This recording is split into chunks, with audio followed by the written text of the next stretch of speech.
السلام علیکم ناظرین، welcome back to my YouTube channel. امید ہے کہ سب دوست خیر و عافیت سے ہوں گے۔ آج ہم بات کریں گے سیرپ ایڈالین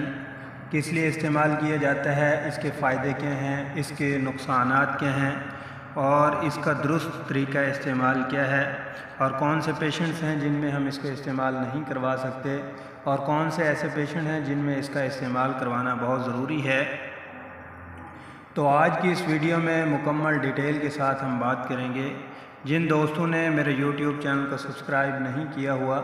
وہ میرے یوٹیوب چینل کو سبسکرائب کر دیں اور بیل آئیکن کو پریس کر دیں تاکہ آپ کو میری ویڈیو بر وقت ملتی رہے۔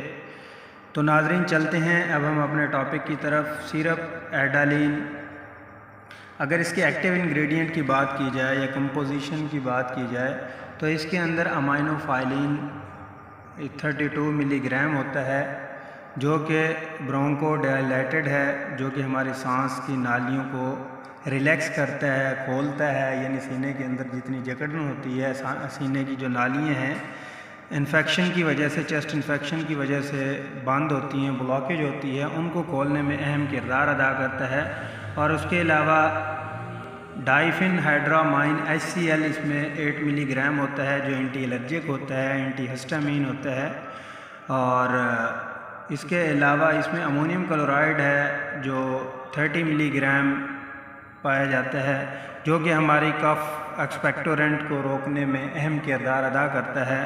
جو کہ گلے کے اندر خراش یا گلے کے اندر سم ٹائم پین رہتی ہے، یہ چیسٹ انفیکشن جیسا کہ نالیوں کی بلاکیج ہے، سویئر انفیکشن ہو رہا ہے کھانسی کا،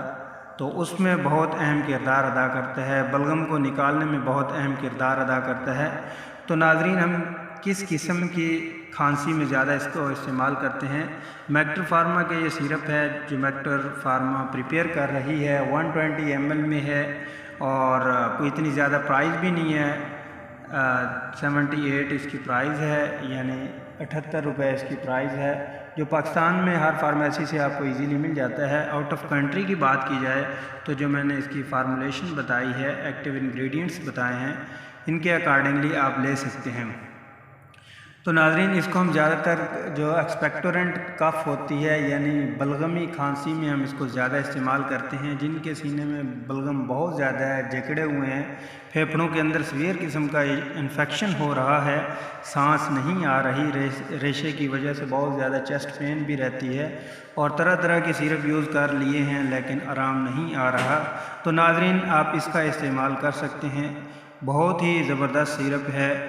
اور اس کے علاوہ ناظرین اگر ہم اس کی ڈوزیج کی بات کریں تو بڑوں میں 2 چمچ 3 مرتبہ استعمال کر سکتے ہیں، 2 سال سے کم عمر بچوں کو نہیں استعمال کروا سکتے، 2 سال سے پلس ایج میں آپ 1 چمچ دے سکتے ہیں 3 مرتبہ۔ اور اس کے علاوہ سویر کھانسی کی صورت میں آپ اس کو 4 ٹائم میں بھی استعمال کر سکتے ہیں، یعنی ہر 6 گھنٹے بعد آپ اس کی ڈوز لے سکتے ہیں۔ اور کون سے ایسے پیشنٹ ہیں جن میں ہم اس کو استعمال نہیں کروا سکتے؟ ناظرین جن کو پریگننسی وغیرہ ہے، جو لیکٹیشن یعنی جو مدر فیڈ کرواتی ہیں، تو ان مریضوں میں ڈاکٹرز کی ہدایت کے مطابق اس کا استعمال کروایا جاتا ہے، کیونکہ پریگننسی میں بھی آپ کے جو ڈاکٹرز ہیں وہی ریکمنڈ کریں گے، ادروائز ایسے نہیں آپ نے استعمال کرنا۔ اگر ہم اس سیرپ کے سائیڈ ایفیکٹ کی بات کریں تو ناظرین وومٹنگ ہو سکتی ہے، نوزیا فیل ہو سکتا ہے، ہیڈ ایک ہو سکتا ہے، غنودگی ہو سکتی ہے، ایبڈومینل کریمپس ہو سکتے ہیں، سم ٹائم سٹمک پین بھی ہو سکتی ہے، اور باڈی پین بھی ہو جاتی ہے، فیور وغیرہ جیسے فیل ہونا سٹارٹ ہو جاتا ہے، تو ایسا بھی ہو سکتا ہے، ادروائز اس کے کچھ زیادہ سائیڈ ایفیکٹ نہیں۔ امید ہے کہ ناظرین آپ کو یہ میری ویڈیو اچھی لگی ہوگی۔ ویڈیو کو لائک شیئر ضرور کیجیے گا، اپنا خیال رکھیے گا، گھر والوں کا خیال رکھیے گا، دوستوں کا خیال رکھیے گا، اور اپنی صحت کا بھی خیال رکھیے گا۔ ملتے ہیں نیکسٹ ویڈیو میں، تب تک کے لیے میں آپ سے اجازت چاہوں گا۔ اللہ نگہبان۔